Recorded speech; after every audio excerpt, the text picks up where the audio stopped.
Oh lah jenengan takoni Deddy Corbuzier mumet ya. Pertanyaannya itu luar biasa. Salah satu pertanyaan dia kepada saya sehingga dia mantap masuk Islam apa? Gus, saya mau tanya. Ini tanpa persiapan syuting padahal. Saya tanya begini, kenapa ajaran agama itu tidak semuanya rasional? Contoh nih, Nabi Ibrahim diperintah untuk anaknya menyembelih Ismail, itu kan gak rasional. Nabi Musa ngelawan Firaun, belah segoro, gak rasional. Nabi Yunus dipangani wak, orang mati, orang rasional. Nabi Ibrahim dibakar Raja Namrud, gak kebakar, gak rasional. Tapi kalau Nabi Isa jalan di atas air, itu sulapan, saya juga bisa. Tak bukteke bu, Deddy Corbuzier itu bisa berjalan di atas air dengan triknya dia. Mergo bocahnya pinternya ra umum. Tapi sebelum lanjut, mari tekan tombol subscribe dan lonceng notifikasinya, dan bagikan juga video ini kepada saudara dan teman Anda. Karena sebaik-baik kalian adalah orang yang mempelajari Al-Quran dan mengajarkannya. Hadis riwayat Bukhari. Untuk menyikapi perkembangan zaman Kanjeng Nabi bil lisan, yang kemudian saya terapkan khatibun nas bi qadri uqulihim. Aku ngaji karo ibu-ibu bapak bahasanya seperti ini. Kalau dengan mbak-mbak di lokalisasi downgrade, kalau saya ngaji dengan Deddy Corbuzier upgrade. Dunggake. Wong nek bocah pinter je. Oh lah jenengan takoni Deddy Corbuzier mumet ya. Pertanyaannya itu luar biasa. Salah satu pertanyaan dia kepada saya sehingga dia mantap masuk Islam apa? Gus, saya mau tanya. Ini tanpa persiapan syuting padahal. Saya tanya begini, kenapa ajaran agama itu tidak semuanya rasional? Contoh nih, Nabi Ibrahim diperintah untuk anaknya menyembelih Ismail, itu kan gak rasional.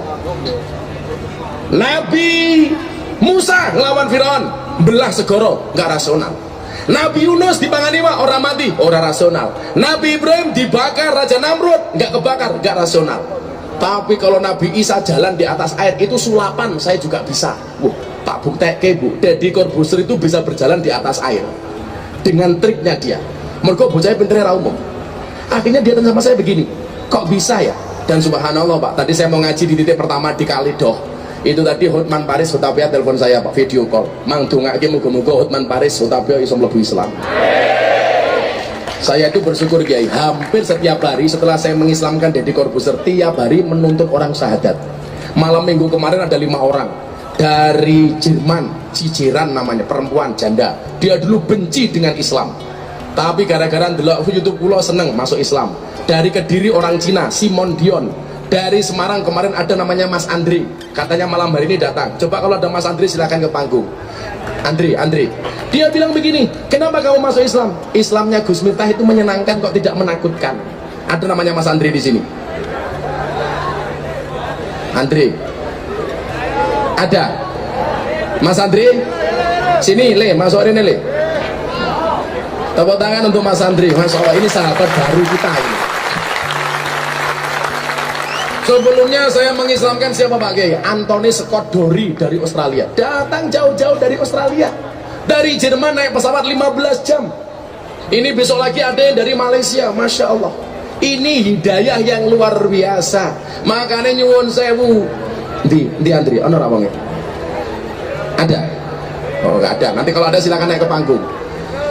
Dan ini teorinya wong NO le.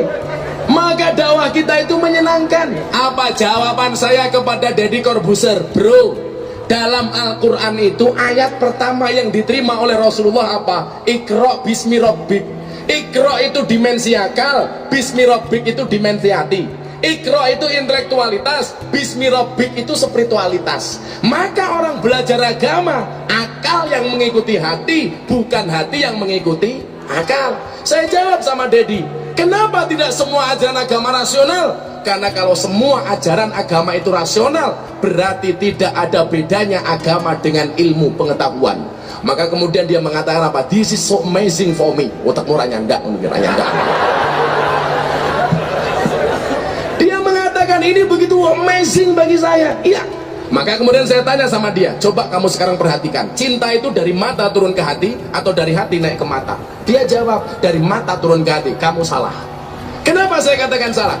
Kalau cinta itu dari mata turun ke hati, berarti kalian semua tidak akan pernah cinta kepada Allah. Kenapa? Karena matamu tidak pernah melihat Allah.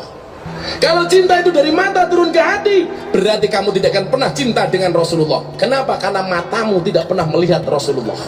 Kalau cinta itu dari mata turun ke hati, berarti orang buta itu tidak akan pernah bisa merasakan indahnya cinta. Kenapa? Karena orang buta tidak pernah melihat pasangannya. Maka yang benar itu cinta dari hati naik ke mata. Kalau hatinya sudah cinta, seburuk apapun yang dicintainya akan terlihat indah di matanya. Masa